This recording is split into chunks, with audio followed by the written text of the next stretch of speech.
Fala, pessoal, ligado aqui na TV Manchete RJ.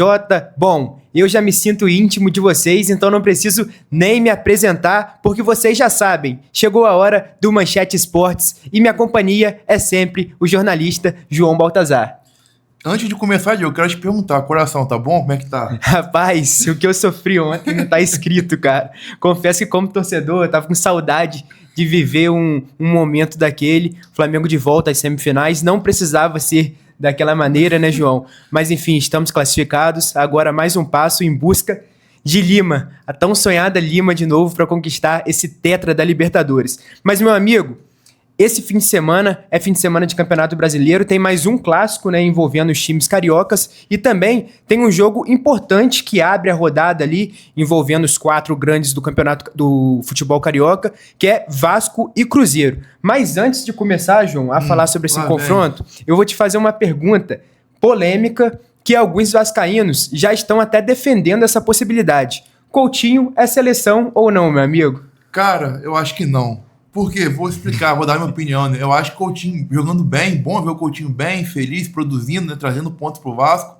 Mas eu acho que pelo estilo que o Ancelotti vem tentando adaptar na seleção hoje, com jogadores mais leves, com mais velocidade, pressão, apesar de o Coutinho achar o Coutinho um craque, eu acho que o momento dele já passou, né? Que ele continue ajudando o Vasco, vai me deixar muito feliz, mas acho que seleção acho que é um ciclo encerrado. Eu concordo com você plenamente. Eu acredito que o Coutinho está recuperando ainda seu melhor nível. Ele não consegue entregar nem 90 minutos bons para o Vasco. Assim, ele entrega a maior parte do tempo o máximo, ajuda muito o Vasco, principalmente tecnicamente, jogos, né? Isso aí. Mas dificilmente termina os jogos e ocorre algumas oscilações, né?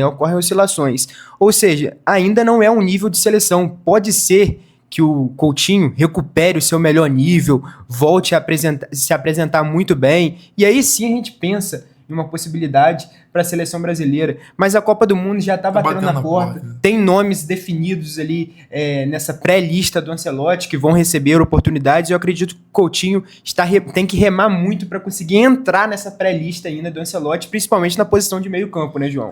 Assim, com todo respeito ao futebol brasileiro, mas é outro nível, né? Copa do Mundo ali, a nata do futebol, é todo mundo no auge físico e técnico. Repito, o Coutinho é um craque, tá fazendo um bom papel ajudando o Vasco aí nessa luta contra o rebaixamento. Mas para a seleção, acho que não é, no momento não é o assunto e também não vislumbro isso no futuro. Eu acho que o Fernando Diniz falou aquilo no pós-jogo contra o Flamengo, se eu não me engano. Contra o Bahia também. Contra o Bahia também, né? Mas para dar confiança e passar confiança por camisa 10, né? Sim, porque é muito importante. Ele sabe o quanto o Coutinho é importante para esse time do Vasco hoje e vai ser para o restante da temporada, principalmente visando esse título da Copa do Brasil. E é o melhor momento deles nesse Isso. Jogo, né? Então ele faz certo.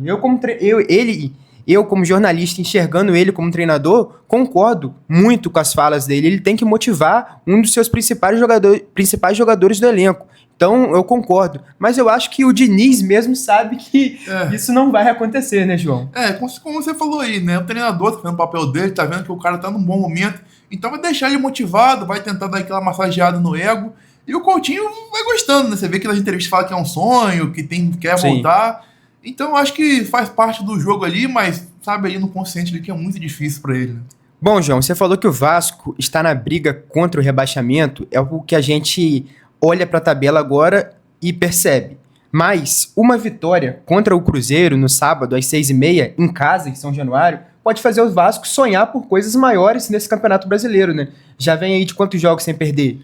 São 5 jogos, né? 5 jogos, vem de um empate que foi bom para grande parte da torcida. Não, vem de uma vitória, igual do Bahia. Não, vem de um empate contra o Flamengo, num clássico que foi bom, e uma vitória contra o Bahia que animou mais ainda essa reta final do time aí, desses últimos jogos do Campeonato Brasileiro. E agora uma vitória contra o Cruzeiro pode passar ainda mais confiança. O Cruzeiro é um time que briga diretamente pelo título do Brasileirão e quem sabe uma vitória pode fazer o Vasco se afastar da zona de rebaixamento, não é isso, meu amigo? Qual a sua análise para esse jogo? A tarefinha árdua, né? Que o Cruzeiro, 25 vitórias seguidas, um time muito bom, muito forte.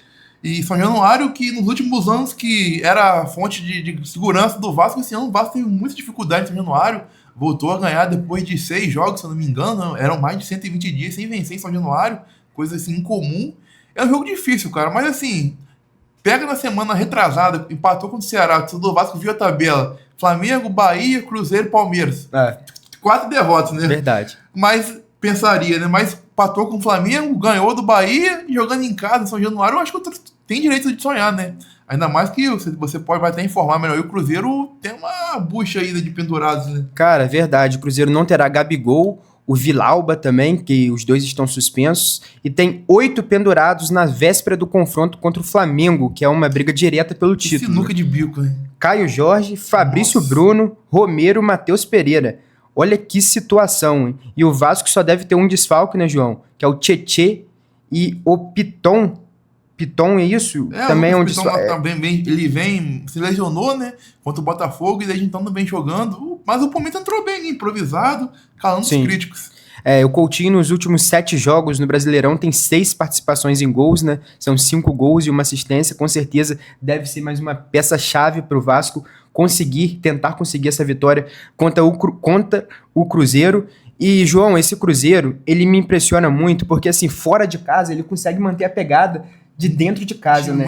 É um time muito equilibrado, raramente você vê oscilando, é um time que não desiste de buscar o resultado nunca. Tomou o gol contra o Bahia, por exemplo, que foi a última vitória que o Cruzeiro conseguiu fora de casa nesse campeonato, já no segundo tempo, e mesmo assim foi buscar a virada, uma virada muito importante. O Bahia é um time que briga também por Libertadores, ou seja, vai ser uma tarefa muito difícil para o Vasco, mas se vencer, é ainda mais confiança pro restante da temporada. Como você falou, né? E também tem uma coisa que o estilo de jogo do Cruzeiro é um time de contragolpe, né? Recuperar a bola e atacar com muita velocidade, né? O Caio Jorge, o Matheus Pereira ali pra armar. A fase tá boa também dos jogadores, né? Um time muito agressivo, vertical, e o Vasco, o Fernando Diniz, é um time que erra muito, né? Cede muito gol para o adversário. Então, é uma coisa para ficar atento, né, pro jogo de amanhã. Verdade, meu amigo. Agora vamos falar sobre o clássico envolvendo os times cariocas nessa rodada. Domingo, 4 horas da tarde, Botafogo e Fluminense. Um jogo também muito importante para as duas equipes. O Fluminense já tá de técnico novo e eu já gostaria de te perguntar qual a sua opinião.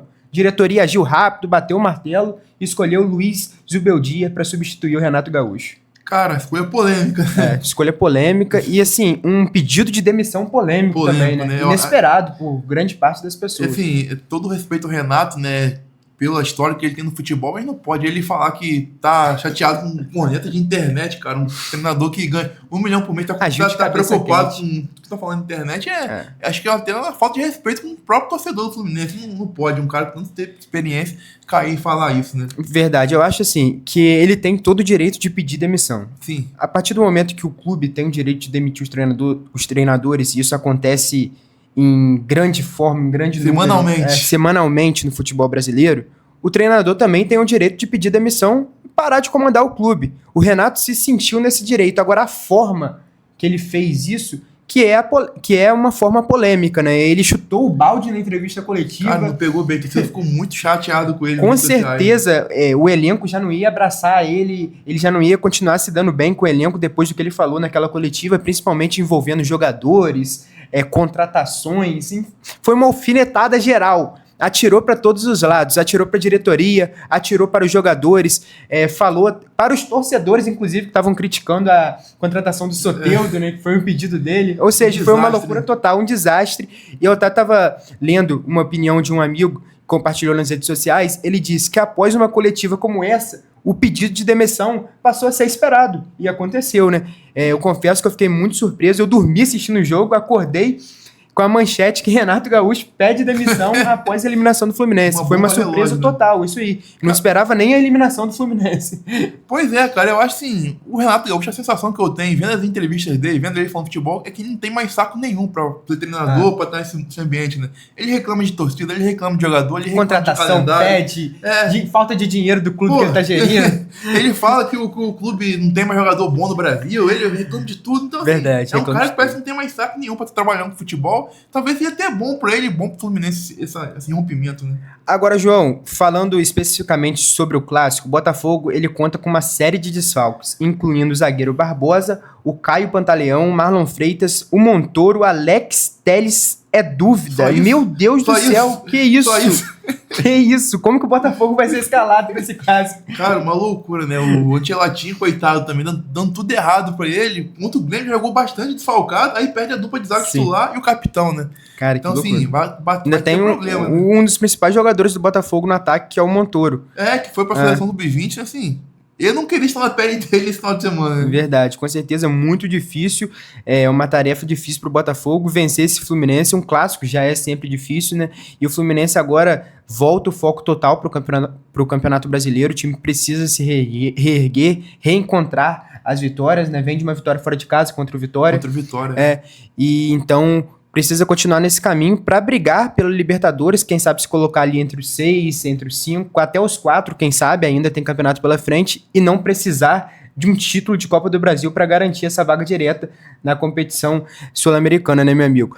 Mas esse Fluminense pode contar com a estreia do novo treinador. E eu queria te perguntar isso, João, você gostou desse acerto do Fluminense com o Zubeldia? Cara, eu acho que o Zubeldia, assim, pelo São Paulo no passado, ele mostrou boas coisas. Principalmente nas Copas ali, o São Paulo foi um time muito competitivo, conseguiu ir para Libertadores pelo Brasileirão. Foi eliminado nos pênaltis para o Botafogo, né? Sim, depois veio ser campeão, né? Então, assim, se for olhar o Zubeldia do ano passado, acho que é uma boa aposta. Mas olhando pro desse ano, São Paulo mal no Paulistão, São Paulo que ele saiu, era o primeiro time ali fora da zona de rebaixamento, a Libertadores também não estava convencendo.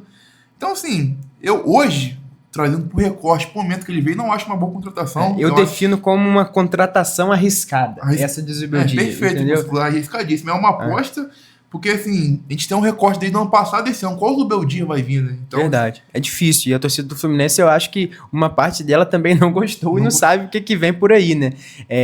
Rolou algumas notícias que o Fluminense chegou a tentar a contratação do técnico Cuca, que seria um cara mais cascudo, já acostumado com o futebol brasileiro. Muita resistência na torcida também. Resistente na torcida também, esse nome. Mas o Fluminense surpreendeu e foi buscar o Zubeldia, que, como o João falou, ele fez um bom trabalho no São Paulo, concordo, na última temporada, né? Mas começou essa muito mal. E ele é um técnico, João, que aproveita muito os jovens talentos da base, né? Isso pode ser, quem sabe, bom para o Fluminense também. Ele aproveitou o Rian Francisco, o Lucas Ferreira, né? Que é o conterrâneo, nascido aqui em Campos, que agora está jogando na Europa. Entre outros jogadores, o Mike, lateral do São Paulo também. Todos esses fizeram destaque. Viraram destaque, se tornaram destaque. O Rian Francisco está até machucado agora, né? Infelizmente, uma lesão grave. Mas ele se destacou com essa característica. E nessa temporada não conseguiu manter, né? Veio com uma promessa de título da Libertadores. O São Paulo foi eliminado ontem. Ou seja, muita polêmica, né, João? Como você falou, né? Acho que olhando para esse lado, vendo o histórico do Fluminense, Xerém entende, ser um grande formador de talento, é uma coisa assim que ele pode dar um match, pode dar um casamento, né? Mas eu acho que esse elenco é muito desequilibrado, cara. São muitos jogadores por posição, mas são poucos jogadores que você vai falar, porra, esse aqui eu confio, esse aqui faz a diferença, né? Dá pra, sei lá, eu acho que o Thiago Silva, óbvio, né? O Fábio também, que é um goleiraço. E do meio pra frente, cara, são muitas incógnitas ali. O Martinelli tem época que tá bem, tem época que tá mal. O Everaldo, o Serra. Cano que caiu muito. Pois é, então assim, é um trabalho muito difícil de analisar, porque esse time é muito complexo, né? Verdade, concordo com você. E se um clássico já não tem favoritismo, nessas circunstâncias, então, eu não consigo achar um favorito. Fico pensando aqui, quem que é favorito para esse clássico? Eu acho que o Botafogo, por jogar em casa, mas você vê essa quantidade de desfalque. O Fluminense estreando treinador, possivelmente, né? A gente não sabe se ele vai conseguir ser regularizado e treinar a equipe, né, na beira do campo. Muito difícil, não consigo achar um favorito para esse jogo. Se tivesse um pouco de lógica, né, o Fluminense vem de 8 derrotas seguidas do Botafogo, né? A gente falando de freguesia no passado, semana passada. Verdade. Flamengo e Vasco, o Botafogo também vem estabelecendo uma sequência absurda para cima do Fluminense. Agora, com esses desfalques, no último episódio a gente falou que o time do Botafogo já não tem um elenco para disputar com os principais times do futebol brasileiro. Imagina com essa quantidade de desfalque, incluindo vários aqui, a maioria do time titular, fica mais difícil ainda pro Botafogo, né, João? Porque é uma coisa que a gente falou, que é difícil julgar o Ancelotti sendo um cenário caótico, né? Assim, dando tudo errado, tudo que pode dar errado tá dando errado. É até difícil julgar um treinador assim, né? Não, e agora o Botafogo volta o foco total para conseguir uma vaga na Libertadores. Ou seja, vai dar tempo pro Ancelotti trabalhar e já pensar, planejar a temporada do ano que vem. Agora, João, o último jogo da rodada envolvendo os times cariocas é Corinthians e Flamengo, que acontece às 8h30 da noite. No domingo, o Flamengo que vem de uma classificação ali histórica e desesperadora, né, para as semifinais da Libertadores. E o Corinthians treina visando se reerguer buscar aproximação com o seu torcedor após uma derrota inesperada para o Lanterna Sport. Cara, vai ser um jogo complicado também. Esse Corinthians também é uma loucura. Incógnita. Também. Em Copas tá bem com o Dorival, mas o Brasileirão é um time que tropeça muito instável. A gente tá falando de desfalques do Botafogo, né? O Corinthians já vai sem o Garro, sem o Carille, que são jogadores importantíssimos. Talvez sem o DP, né? Tá fraco, tá mal de desfalque o Corinthians. Meu pai. Cara, e outra coisa também a torcida do Flamengo nos últimos dias anda meio desconfiada do Felipe Luiz, né? Você como jornalista que acompanha bastante o Flamengo, qual é a sua opinião sobre isso? O Felipe Luiz, ele, assim, viveu momentos de altos e baixos. Ele, com certeza, não deve ser demitido, tô falando nada disso, tá, gente? Pelo amor de Deus. Inclusive, deve permanecer, faz um grande trabalho comandando o time do Flamengo, mas nesses últimos jogos, a gente vê o Flamengo apresentando um menor nível técnico, né? Sofreu contra o Vasco, já vinha sofrendo nos últimos jogos, né? Após a vitória, a goleada histórica contra o próprio Vitória, o Flamengo já não conseguiu mais repetir essa atuação. Contra o Grêmio, logo depois. Isso aí, empatou contra o Grêmio, fez um ótimo primeiro tempo contra o Estudiantes, já não conseguiu repetir a atuação na segunda etapa, depois empatou contra o Vasco, e ontem foi aquele jogo desesperador, que o Flamengo não conseguiu tomar conta e administrar nem por 15 minutos, contando todos os 90 minutos de jogo. Ou seja, as críticas são válidas. O Felipe Luiz realmente deve recuperar o melhor nível desse elenco do Flamengo e o que ele pode entregar. Agora, visando esse jogo contra o Corinthians, é muito difícil, João, porque o jogo de ontem, ele exigiu muito da parte física de grandes jogadores do Flamengo. Por exemplo, o Samuel Lino, ele correu o jogo todo. O Jorginho, que vinha de lesão, ficou 90 minutos. Isso não estava nem no planejamento do Felipe Luiz. Ele disse isso na coletiva. Eu queria tirar o Jorginho antes, mas já pensando nos pênaltis, eu deixei ele em campo. A gente não sabe como ele vai chegar para esse jogo contra o Corinthians. O Arrascaeta ontem, meu Deus do céu, que Arrascaeta foi aquele. Errava tudo, estava muito abaixo fisicamente. Parecia que estava pregado. Como que chega para esse jogo contra o Corinthians? Inteiro, será? É difícil pensar como que esse Flamengo vai jogar no domingo, né? Treina na Argentina, depois treina em São Paulo, já para jogar contra o Corinthians, lá em São Paulo. Eu acho que o Felipe Luiz ele vai mesclar esse elenco, ele deve permanecer com o Pedro como titular, deve colocar o Cebolinha, que é um jogador que ele gosta e dá oportunidade no lugar do Samuel Lino, deve também colocar o Luiz Araújo no lugar do Plata, né? Ou seja, eu acho que ele vai mesclar ali esse elenco, quem sabe colocar o Carrascal no lugar do Arrascaeta. O Jorginho, não sei se começa como titular, como eu falei, jogou 90 minutos ontem, correu o jogo todo também, assim como o Saul. O Alexandre, eu acho que já não deve ser titular, principalmente que está voltando de lesão, e contando que o Flamengo tem 2 bons laterais esquerdos, né, que é o Ayrton Lucas e o Vinha. Bom, eu acho que vai ter time misto do Flamengo. E essa questão do time misto gerou polêmica no jogo contra o Vasco, né? Mas é o que você falou, né? Tem um grande elenco pra isso, pra rodar. Dá pra rodar, isso aí, dá pra rodar. Então, assim, não é como se tivesse entrado jogadores que não tem qualidade, não tem pra vestir a camisa do Flamengo, né? Sai o Varela, entra o Emerson Royal, na ponta entra o Cebolinha, no meio entra o Carrascal. Então, assim, dá pra rodar. O Flamengo tem peças pra isso, né?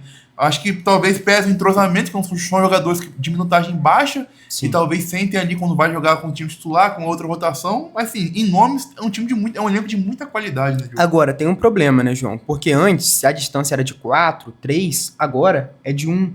E o Palmeiras com um jogo a menos. Não dá mais para perder ponto. O Palmeiras tem um jogo difícil também, se eu não me engano, enfrenta o Bahia fora de casa. É um jogo também bem difícil. O Flamengo vai enfrentar o Bahia fora de casa ainda, inclusive. O Cruzeiro também tem uma tarefa difícil, que é o Vasco fora de casa. Mas mesmo assim, não dá para contar com outros resultados. O Flamengo tem que fazer a sua parte e vencer esse jogo. Agora, faltam ali aproximadamente 15 finais, né, João? São isso, São alguns jogos atrasados, então em tese são 13, porque tá rodado 25, mas tem uns joguinhos atrasados aí, né? Sim, ou seja, é difícil. Um campeonato brasileiro que já vai chegando na reta final, o Flamengo não pode perder ponto para deixar esse título escapar. Por isso que eu acho que o Flamengo tem que apostar nos melhores jogadores, mas também levando em conta as condições físicas. Para você, João, tem algum favorito para esse jogo? Eu acho que pelo conjunto da obra, o Flamengo é o favorito, mesmo jogando fora de casa. E você? E também o Flamengo vem de um retrospecto favorável contra o Corinthians na Neoquímica Arena, né? Se eu não me engano, nos últimos 11 jogos são 6 vitórias e apenas 2 derrotas, o resto tudo empate. Ou seja, se sente bem lá. Se sente bem, o Flamengo joga bem lá. As últimas atuações que eu me lembro aqui, o Flamengo apresentou um bom futebol, se eu não me engano, nos últimos 5 jogos, só perdeu aquele que o Ramon Dias era o treinador do Corinthians, 2-1, se eu não me engano. Foi a estreia do Alcaraz, que já entrou, foi expulso, foi isso aí. É um estádio que o Felipe Luiz elogia muito, né, do gramado e tal, fala que ajuda o time do Flamengo, desde a época que era jogador, né, tanto que eu lembro que na pandemia o Flamengo mandou um jogo lá, pela qualidade do gramado, por ele identificar que é bom pro time do Flamengo, né? Exatamente. Eu também enxergo um leve favoritismo, levando em conta todos esses tópicos que nós trouxemos aqui. Eu considero um leve favoritismo para o Flamengo e vamos ver se isso vai entrar no meu palpite em campo também, né, João? Porque chegou a hora da gente falar sobre os nossos palpites. Mais uma vez, erramos todos, né? Eu não lembro de... Nem fala de retrospecto, vamos falar de hoje. Nenhum. Esquece ontem. Vamos começar então com o primeiro jogo, que é o Vasco e Cruzeiro. Qual é o seu palpite, meu amigo? Cara, eu acho que vai ser 2-1 Cruzeiro. Com dor no coração. Vasco vai tirar o pé, será? Ali é um jogo muito difícil, muito complicado, né? O Cruzeiro é um time muito bom, muito forte. Eu acho que o estilo de jogo do Cruzeiro é ruim pro Vasco, né? Não é um jogo que vai beneficiar o Vasco. 2-1 Vasco. Eu vou de 2-1 Vasco. Vou reverter isso. Eu acho que você tá pensando no final da rodada já, na tabela, né? Então, eu vou torcer pro Vasco vencer o Cruzeiro nesse jogo. Torcer muito forte. Desejar. Vou desejar essa vitória. E eu acho que o Vasco chega bem, sim, para esse jogo, por todas as circunstâncias que nós abordamos aqui no programa de hoje. Então, 2-1 Vasco, na minha opinião. Agora, Botafogo e Fluminense, um jogo muito difícil. Eu vou logo começando aqui, João, ficando em cima do muro. Para mim vai ser 1-1. Eu acho que vai acabar o tabu. Estreia de técnico novo, um arzinho diferente. O Fluminense ganha de 1-0. Jogo no Maracanã, né? A torcida vai apoiar e eu acho que vai dar uma leve espantada numa fase. 1-1, você? 1-0 Fluminense. 1-0, tá bom. Agora, indo para o último palpite, Corinthians e Flamengo, você começa. Cara, esse aí você vai ficar surpreso. Acho que é 3-1 Flamengo. Flamengo que isso, cara? Ganha tranquilo lá. Que isso? No meu ponto de vista, vai ser 2-0 Flamengo. 2-0 Flamengo. 2 gols de diferença, como eu pensei. 2-0 Flamengo. Eu acho que o Flamengo vai administrar esse jogo. Vamos ver se o favoritismo vai valer também, vai entrar no campo e quem sabe o Flamengo conseguir mais uma vitória. Eu acho que o Flamengo chega bem, chega confiante após a classificação e vence. Facilidade não, facilidade é uma palavra muito forte, eu acho que vai ser difícil, mas um placar confortável, isso aí, 2-0. Agora, João, ficamos por aqui hoje, não é isso, meu amigo? Esses são os nossos destaques, uma rodada difícil de Campeonato Brasileiro, alguns times vindo aí de um sofrimento na Libertadores, como foi o caso do Flamengo, e de sofrimento na Sul-Americana, como foi o caso do Fluminense também, eliminado de uma forma que muitas pessoas não esperavam, o favorito era o Fluminense, e agora vamos ver como que esses times vão entrar e vão se apresentar nesse fim de semana. É uma semana muito agitada, né? E nem dá tempo nem de respirar que já tem jogo no final de semana. Mas antes de terminar aquele jogo, só pra fazer um destaque, o Goitacás, time aqui da nossa cidade, né? Isso. O Goitacás com boas notícias, né? Depois de notícias só que desanimam o torcedor, conseguiu reverter, de uma certa forma, a punição para não jogar de mando de campo, né? Conseguiu jogar no Arizão, mas só com mulheres e crianças, e também regularizou jogadores. Espera-se que na próxima rodada, terceira, o Goitacás folga agora de segunda. O Goitacás joga na Série B2, que continue assim, né? O Goitacás precisa de notícias boas, né? O patrimônio aqui de Campos, nossa cidade, e que as notícias boas permaneçam por lá, né? Isso, é uma vitória importante, né? Após esses dias, anos, na verdade. Passou, principalmente não vê um jogo desde 2023, né? Torcedor, isso né? Aí, anos de muitas turbulências, é uma vitória importante na justiça, principalmente no quesito financeiro. A gente sabe que se o Goitacás, ele joga fora de Campos, longe de Campos, o custo é maior, né? A distância mínima ali, né, era de 100 km. Na verdade, a máxima, né? Não poderia passar de 100 km, não é isso? Ou seja, teria que jogar em Macaé, o estádio mais próximo. Ia necessitar ainda mais de um maior orçamento, né? Falando assim, uma estrutura financeira. Mais longe do torcedor, né? Mais longe do seu torcedor, que ia ser pior, mas foi uma vitória que a diretoria conseguiu e reaproximando os torcedores aos poucos, né? Ainda com essa punição, mas mulheres e crianças de forma gratuita no Arizão a partir do dia 4 de outubro, se não me engano, nesse jogo. Terceira rodada da Série B2, quarta divisão. Então, acho que é uma forma já de começar a reconectar o torcedor com o clube, né? Se perdeu isso, né? Muito caso, um time que vem sofrendo muito e que continue assim, né? Exatamente, meu amigo. Vamos torcer para os times da cidade de Campos, que é muito importante, assim como o Goitacás, também tem o Campus, né? E o Americano.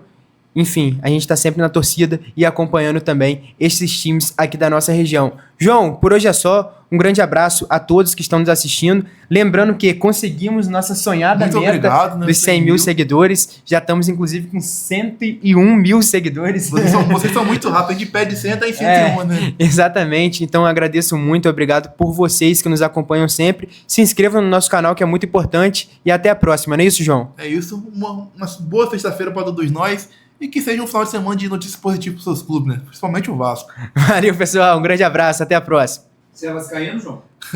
O que você acha? Agora ele já admitiu.